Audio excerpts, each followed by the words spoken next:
आदाब, नमस्कार, बहुत बहुत स्वागत आप सभी का। और आज हमारे साथ मौजूद है एक ऐसी अजीम शख्सियत जिसने हिम्मत और जुनून से हासिल किया आला मकाम, जो कई ज़ुबानों में गाने गा चुकी हैं।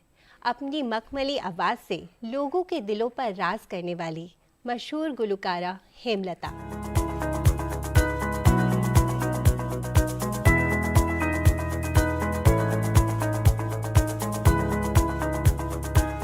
हेमलता एक जानी मानी गुलकारा जिन्होंने एक से बढ़कर एक गाने इंडस्ट्री को दिए। मशहूर शास्त्रीय गायक पंडित जयचंद भट्ट के यहाँ पैदा हुई हेमलता को मौसीकी विरासत में मिली। गायकी का शौक इन्हें मुंबई ले आया, जहां मौसीकार उषा खन्ना ने हेमलता को पहली दफा गाने का मौका दिया। जल्द ही तमाम बड़े म्यूजिक डायरेक्टर्स की तरफ से हेमलता को गाने के ऑफर्स मिलने लगे।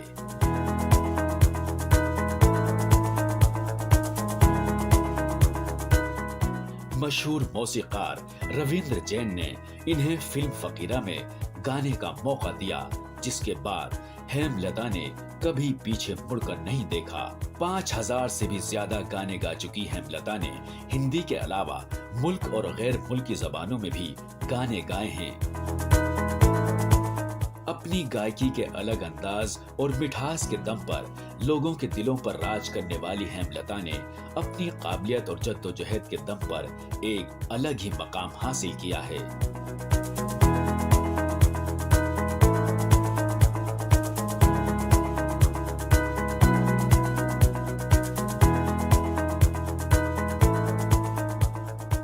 हेमलता जी, आपका बहुत बहुत इस्तकबाल हमारे शो गुफ्तगू में, और हमें बहुत खुशी है कि आप यहाँ आए और आज हमारे साथ मौजूद हैं।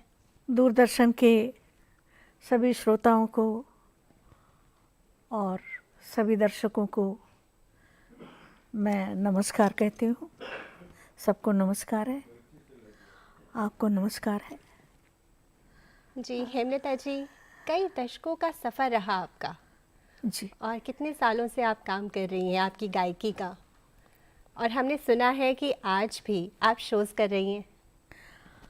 हाँ, शोज़ मैं प्लेबैक के पहले भी, जब 9 साल की थी तब से स्टेज पर आ गई थी, और छोटे छोटे शोज़ होते थे जिसमें मैं गाती थी जी। और मुझे बहुत बढ़ावा मिलता था, बहुत हौसला अफजाई करते थे लोग, और सब उनमें बहुत लोग आज भी उनके चेहरे मेरे आंखों के सामने आते हैं कि वो मेरे घर वालों को बोलते थे कि इसे बम्बई ले जाइए, जी ये तो वहाँ के लायक है। जी। तो वो मेरा जो शौक़ है वो कम नहीं हुआ, और स्टेज मेरा पहला जो है वो जिसको मैं क्या बोलूँ, अटैचमेंट जो है, क्योंकि डायरेक्ट जब रिस्पांस मिलता है और श्रोताओं से तो वो बहुत अच्छा लगता है। जी, इसीलिए हमने सुना भी है कि आपने बचपन में एक स्टेज शो में गाना गाया था, जिसके लिए आपको एक टेबल पे चढ़ा दिया था। क्या किस्सा था वो? हाँ, क्या था कि ये पूरा एपिसोड ही आपको सुनाती हूँ, आप इंजॉय करेंगे। क्या मेरे बाबूजी को नहीं पता, मैं अपने पिताजी को बाबूजी कहती थी जी। उनको नहीं पता था कि ये गाती, हम चोरी छुपे गाते थे। अच्छा। लेकिन अब, और मेरे हम क्योंकि कलकत्ता रहने वाले थे, और बंगाल तो सुर की जी जगह है, वहाँ मतलब कोई कैसा भी लुक हो, अगर एक रविंद्र संगीत गा दिया तो उसको 1 मिनट में पसंद करके शादी हो जाती। तो बोले अरे बाबा की सुंदर गान। तो मुझे मेरे गुरु भाई लोगों ने कहा कि अभी गुरुजी को कैसे बताएं, जब तक नहीं बताएंगे सिखाएंगे कैसे। जी। तो एक शो था जिसमें लता जी का शो था, अच्छा और वो था रंजीत स्टेडियम में, अच्छा तो जिसकी कैपेसिटी 2 लाख के करीब है। अच्छा। तो क्योंकि उसके बाद मैंने शो किया नहीं, वो तो उस वक्त यही सुना था कि अंदर 2 लाख का है। वो मोहन बागान वगान वो सब उधर ही होता है। और उसमें विधान चंद्र रॉय आए थे, अच्छा डॉक्टर विधान चंद्र जी रॉय। और उस शो के और उनके साथ अपने सुबीर सेन थे, मेरे ख्याल से किशोरदा थे, तो बड़े बड़े कलाकार। बड़े बड़े सब बॉम्बे आर्टिस्ट। और वहाँ का आज भी वहाँ का नियम ऐसा है कि होल नाइट शो होता है। अच्छा तो फर्स्ट हाफ जो होता है वो कलकत्ता आर्टिस्ट गाते हैं, जिसमें बहुत बड़े बड़े आर्टिस्ट, उस वक्त संध्या मुखर्जी और अपने ये आरती दीदी, ये लोग बहुत लोग थे। जी और जो सेकंड हाफ है जिससे एंड होना है, तो उसमें लता जी वगैरह। अच्छा तो बीच में इंटरवल में अच्छा उन्होंने बेबी लता करके ये एक गाना इनका रखो, क्योंकि उस शो में सेक्रेटरी जो थे मेरे पिताजी के शागिर्द थे, अच्छा गोपाल लाल मल्लिक, जो कि बहुत रिच भी थे। कम से कम जितनी भी मल्लिक बाड़ियाँ लाल लाल रंग की जो जी जो एकदम रॉयल हवेलियाँ देखी जाती हैं, वो उन्हीं की। सोच लड़ा कि मेरा गाना, लेकिन मकसद ये था कि भाई बिल्ली के गले में घंटी कौन बांधेगा, बाबूजी तो सभी डरते थे। अच्छा, तो वहाँ इसको करके वहाँ गुरुजी को तो वो सुनाएंगे। दिखाना चाहते थे, वो सुनाना दिखाना चाहते चाहते थे। थे। अच्छा तो पिताजी को बुलाया गया, और डॉक्टर विधान चंद्र रॉय के बाजू में ही बाबूजी की सीट थी। अच्छा उनको क्या मालूम, और जब और मुझे 15 दिन तक उन्होंने रिहर्सल कराया। लता बाई का एक गाना था, जागो मोहन प्यारे, अच्छा जो जागते रहो का गाना है, उसका पहले बंगाली रिकॉर्ड हो चुका है। वो बंगाली मुझे याद था। उसके 15 दिन रिहर्सल हुई। बीबाल सारा का ऑर्केस्ट्रा था। तो उन्होंने कहा এখন बेबी लता आपके सामने गाएगी। तो पिताजी बोले बेबी लता कौन है? उन्होंने बोला पंडित जयचंद भट्ट की लड़की है और बंगाल की हैं, ये है वो है। अब पिताजी, हे गोपाल ये क्या है, क्या बात है, कौन है ये? गुरुजी बैठिए आप देखिए। अब मैं आई, उसके लिए मुझे सफ़ेद फ्रॉक बनाई गई मेरे लिए, और बस शुरू हुआ जैसा रिहर्सल किया था। जी अब तो जो हंगामा हुआ, चीख पुकार चालू, अच्छा, सब डर गए कि ये क्या हो रहा है, क्यों शोर हो रहा है। क्या बात है। तो फिर वो वॉलंटियर ने आके कहा कि वो आर्टिस्ट को देख नहीं पा रहे हैं, अच्छा दे वांट टू सी कि कौन है ये इसीलिए वो टेबल हमारा। रखा हाँ है। हाँ, तो फिर उसके लिए वो टेबल लाया गया बहुत बड़ा। अच्छा तो उसके ऊपर मुझे चढ़ाया गया, वहाँ माइक वाइक दे के, और फिर एक नहीं 12 गाने गवाए। उन्होंने छोड़ ही नहीं रहे थे। क्या बात तो है। जितने बंगाली गाने लता दीदी के आते थे वो सारे मैंने गा डाले। क्या बात है। तो आज एक हमारे लिए भी अरे बंगाली में ही। नहीं, तो वो आज तो लोग एक्सपेक्ट करते हैं, उनको पता है इतने दिनों से गा रही हूँ तो लोग सुन रहे हैं। जी लेकिन तब झटका था कि ये कौन है। तो बहुत बढ़ावा मिला, और फिर सबने ये कहा, बाबूजी ने भी देख लिया, उन्होंने मुझे गोद में ले लिया था। अच्छा, तो 3 दिन तक तो रहा हैंगओवर। उन्होंने भी सराहा आपको। सराहा बहुत, लेकिन उन्होंने फिर बाद में कहा कि क्लासिकल गाओ, अच्छा फिल्म में नहीं गाना है, अच्छा वो अच्छी जगह नहीं है। ओह उस वक्त की सोच ऐसे हाँ, थी। आप ऐसे हाँ सोच भाई, नहीं क्लासिकल सकते सीखो। तो उन्होंने मुझे शिष्य बना दिया उसका, ज्ञान प्रकाश घोष का। खुद नहीं सिखाना है। थे। माँ बोलती थी आप सिखाओ ना, आपकी बेटी है। जी जबकि वो रियाज करते तो मुझे गोद में लेके करते थे, इतनी छोटी थी तब से। लेकिन क्या जब उम्र थी गाना, आपकी उस वक्त? मैं बिल्कुल व्हेन आई वाज बेबी, तब से वो पिताजी तो बहुत क्या बड़े बात है। He was sole representative of Kirana gharana. उस्ताद बहरे वहीद खान साहब के शागिर्द थे वो, जी। और उनकी दुनिया अलग थी। मुझे तो हक ही नहीं बनता मैं अपनी आपको बेटी कहूँ उनकी। बहुत गुणी थे। जी। ये तो जब उन्होंने देखा कि मैं तो छोटी सी उम्र में बहुत आपने बड़े मैदान में कूद पड़ी हूँ, हम्म जब देखा अच्छा नहीं गाएगी तो प्रॉब्लम है, हम्म तब सिखाया उन्होंने। क्योंकि वो आपको पूरा तराशना चाहते थे, वो भी चाहते थे कि आप एक बड़ी सिंगर बन के सामने आए। हाँ, जब गा रहे हो तो अच्छा गाओ। जी। पहले तो गाने के हक में नहीं थे। We are basically from Rajasthan, जी।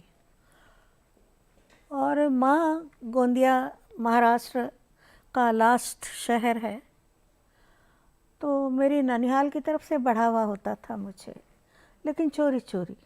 अब पिताजी को कौन वो करे ना, लेकिन लड़ना पड़ा। घर में भी युद्ध, बाहर भी युद्ध, घर में भी संघर्ष, बाहर भी संघर्ष। क्या बात है, इतना संघर्ष करते हुए आपने अपना मुकाम हासिल किया। मतलब उनको कन्विंस करना, फिर भी वो नहीं माने। बहुत छोटी सी उम्र में शादी कर दी उन्होंने। I was 17। ससुराल से बढ़ावा मिला। अच्छा। हाँ, मेरी मदर इन लॉ बहुत बहुत प्यार क्या करती थी बात मुझे। है, क्या बात है। लेकिन वो इत्तेफाक ऐसा रहा कि लड़ना तो अकेले ही पड़ता है। जी जी बिल्कुल। है लेकिन ना? जब आपकी क्लासिकल जो गायकी की लर्निंग्स थी वो शुरू हुई, उसके बाद नहीं। फिल्मों का सफ़र कैसे शुरू हुआ? फिल्मों का ऐसा था कि मुझे गाना था, हाँ। पिताजी ने बोल दिया, और क्या उस दौरान पिताजी की आंखें चली गई। अच्छा। कैटरेक्ट हुआ था, फेल हो गया। उस ज़माने में इतना एडवांस नहीं थी सर्जरी, जी।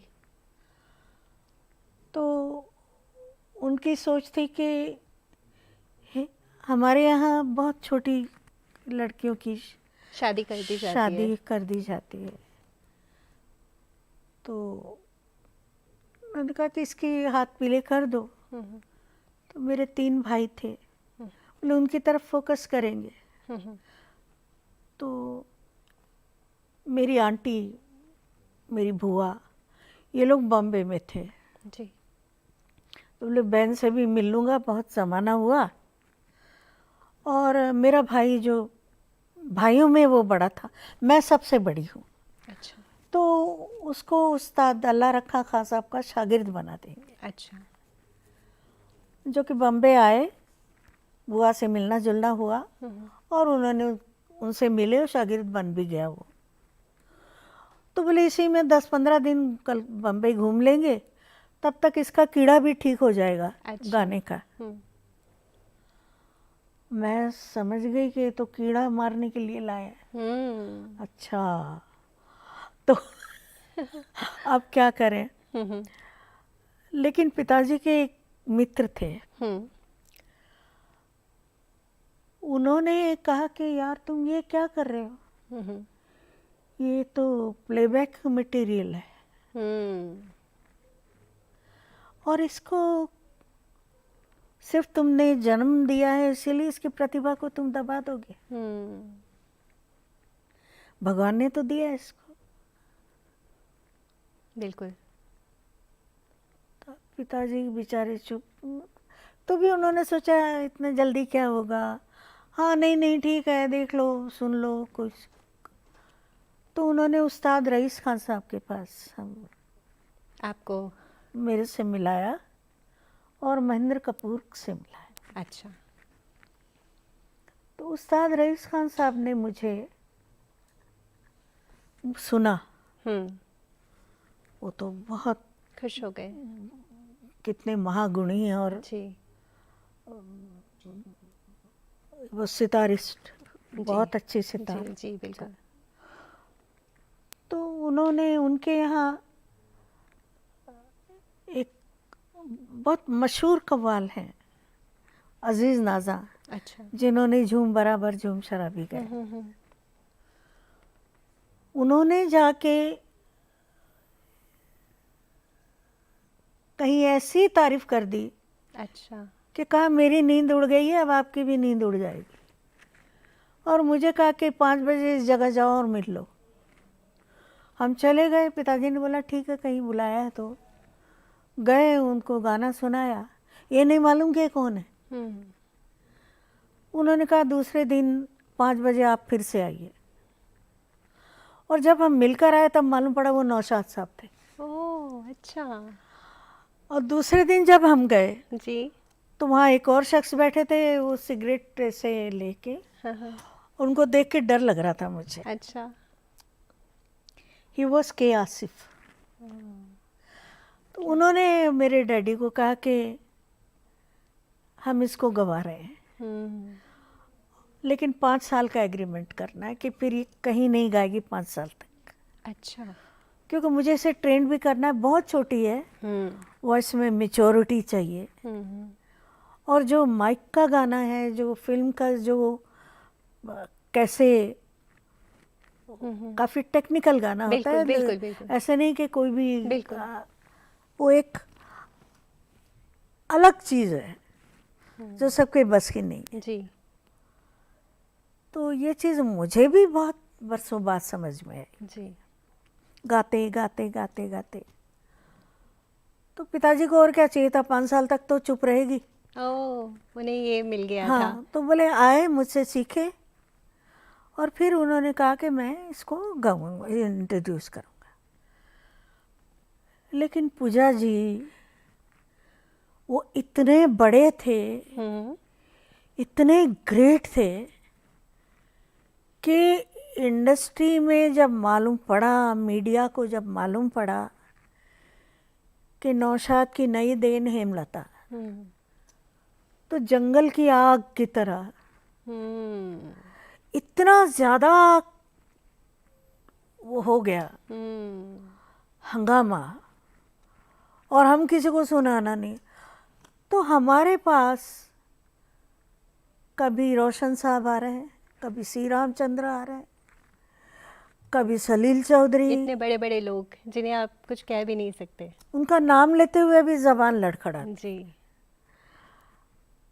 कि हम नौशाद साहब को बहुत मानते हैं, वो हमारे भी गुरु हैं। लेकिन पहले के लोग बहुत अच्छे थे पूजा, बहुत जी। बहुत। वो लोग बड़ी बातें नहीं करते थे, बहुत हम्बल थे। जी। तो ये अपना शंकर जयकिशन ने मुझे बुलाया, कल्याण जी, आनंद जी, तो उस वक्त के जो सब ग्रेट लोग, एस डी बर्मन, तो we were very small to say them no. फिर लक्ष्मीकांत जी ने बुलाया, तो हमने सोचा कि शायद ये सुनने के लिए बुला रहे हैं। अच्छा। तो उन्होंने कहा कि आप वहाँ तारदेव फेमस लैब आ जाइए। तो हमने कहा कि ठीक है। पिताजी ने कहा, अभी उनको क्या मालूम कि इन्होंने रिकॉर्डिंग ही रख दी है सीधे। अच्छा, उन्होंने रिकॉर्डिंग रख दिया था। हाँ, तो सुना लेकिन नहीं, आप कुछ तो नहीं। 5 साल के उस पे थी, दायरे में कि आप। अभी मुझे क्या मालूम, मुझे लगा कि बस खाली वॉइस सुन रहे हैं। जी जी जी। तो फिर आपने उन्होंने सुनाया। ये लाइन गाओ, 7 समुंदर पार से, गुड़ियों के बाजार से, 7 समुंदर, ये मैंने उन जैसा वो गा रहे थे वैसे मैंने गा दिया। जी। बोले ठीक है, आप 10 बजे आ जाइए वहाँ।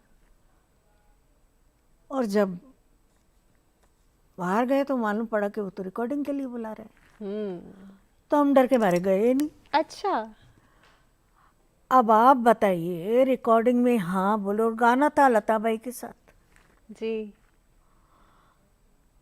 तो उनके जो असिस्टेंट थे मोहम्मद शफ़ी, जो बहुत टैलेंटेड थे, मुझे बहुत स्नेह करते थे, बेटी की तरह। उन्होंने कहा तुम लोगों को इतना नहीं मालूम है कि वो रिकॉर्डिंग पे बुला रहे थे आपको। अच्छा। और ऊपर से आप गए नहीं हैं। आपको पता है सेट पे ना जाने के कितने नुकसान होते हैं, प्रोड्यूसर का नुकसान होता है, स्टूडियोज़ के बिल्कुल। नुकसान होते हैं। और लता जी 1 घंटे बैठी रही।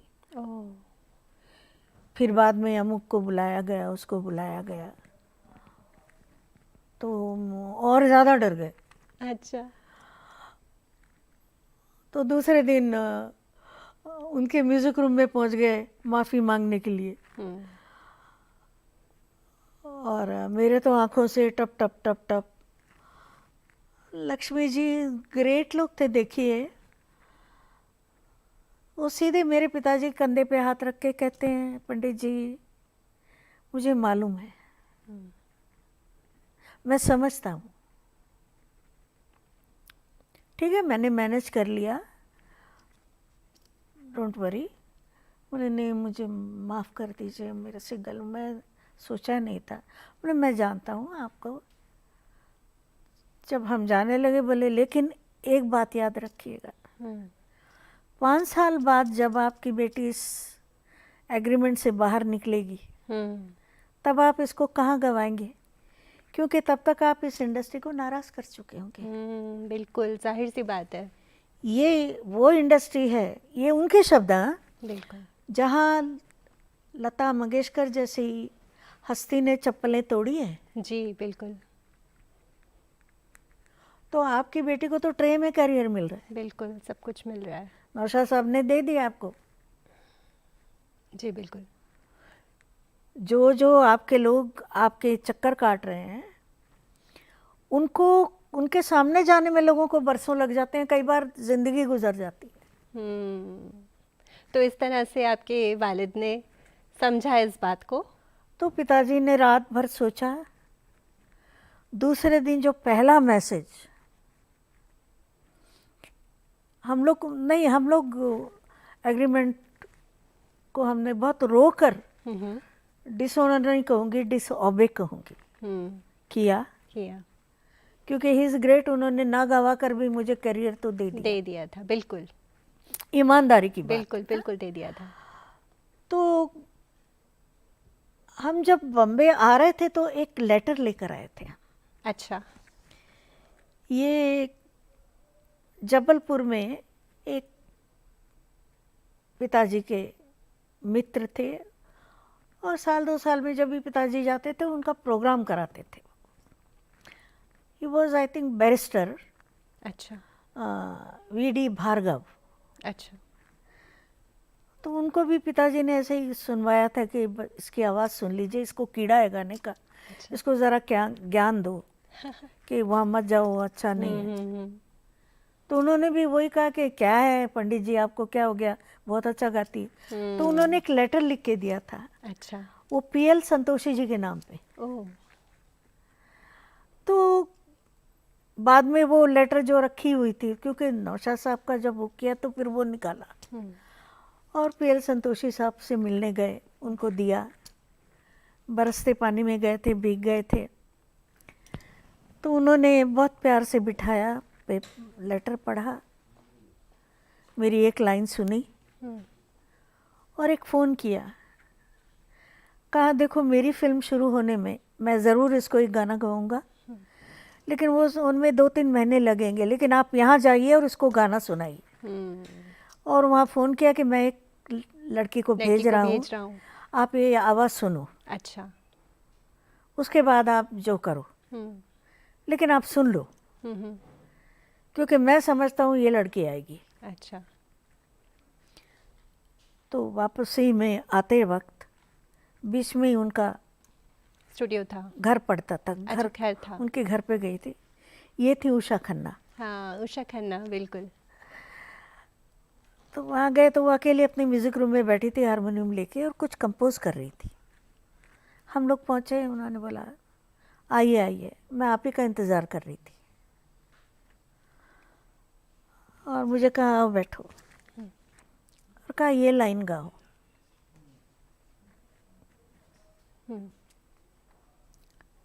और वो लाइन थी 10 पैसे में राम ले लो। अच्छा। तो वो जैसा उन्होंने बताया मैंने गा दिया। कहा ठीक है पंडित जी, आप कल 10:30 बजे तारदेव फेमस लैब आ जाइए। जी। तो हम तो पहले से डरे हुए तो उन्होंने कहा कि आपने गाना तो सुना नहीं इसका। बोले अभी मैंने एक लाइन गवाई, वो सुन लिया ना मैं। अच्छा। बोले तो फेमस लैब में क्या आप इसका वॉइस टेस्ट लेंगे? बोले नहीं, ये मेरा गाना गा रही है, अच्छा, और वो भी थीम सॉन्ग गा रही है, 6 अंतरे का गाना। क्या बात है। तो उसी में डैडी ने select कर बोला लिया। रिहर्सल, बोले इसका पिकअप बहुत अच्छा है, ओह, उसको रिहर्सल के वो मैं सेट पे देख लूँगी। तो डैडी ने बोला ऐसा कैसे होगा? बोले पंडित जी वो आपकी बेटी है, लेकिन अब वो मेरी आर्टिस्ट है। उषा खन्ना जी का आपका जब सफर मुझे बहुत अच्छा रहा। भरोसा है, हम्म, आप क्यों बोल रहे हैं? हम्म, सी दैट, क्या लेडी होंगी आप सोचिए। जी। और मैं गई वाकई, बोले अंतरा पूरा गाना तो, बोले पूरा बनाया नहीं, मैंने भी मुखड़ा ही बनाया है। हम्म, और मैं गई, उन्होंने वो तो क्या हुआ कि जब ये रिकॉर्डिंग चल रही थी और उसका सैड पार्ट थीम सॉन्ग था, घड़ी घड़ी आता है फिल्म में, तो वहाँ से कुछ टेलीफोन्स चले गए, क्योंकि सब में मैं चर्चा, I was talk of industry. जी। तो फ़ोन वोन चले गए कि वो कुछ ज़्यादा ही मैं नहीं बोल सकती, जी, वो भयंकर तारीफ। क्या बात है। तो वहीं का वहीं मैसेज आया कि उनको रोक लो, शाम की शिफ्ट में हमारा गाना है, दैट वाज डुएट ले चल मेरे जीवन साथी वाह, क्या विद बात है। मुकेश जी। वाह। तो मैं 13-14 साल की, मेरी हीरोइन अपर्णा सेन। वाह। तो this is how I started. उसके बाद पलट के नहीं देखा। जी। हाँ उनका एक गाना था, मधुबन खुशबू देता है, हाँ। प्लीज गा दीजिए थोड़ा सा।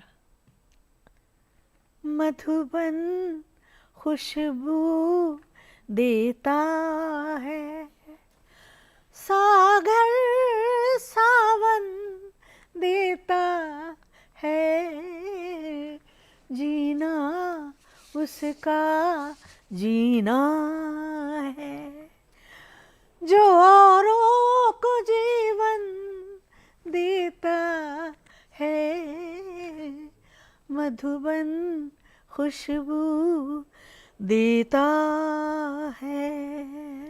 वाह, क्या बात है, क्या बात है। आपकी आवाज़ सच में बहुत अच्छी है। नाज़रीन, आज के लिए बस इतना ही। अगले हफ्ते आपसे फिर होगी मुलाकात। तब तक के लिए दीजिए इजाज़त। आदाब। मुझको अंकुरित होने दे, गोरी माँ की छाँव में, मुझको हरियाली बोने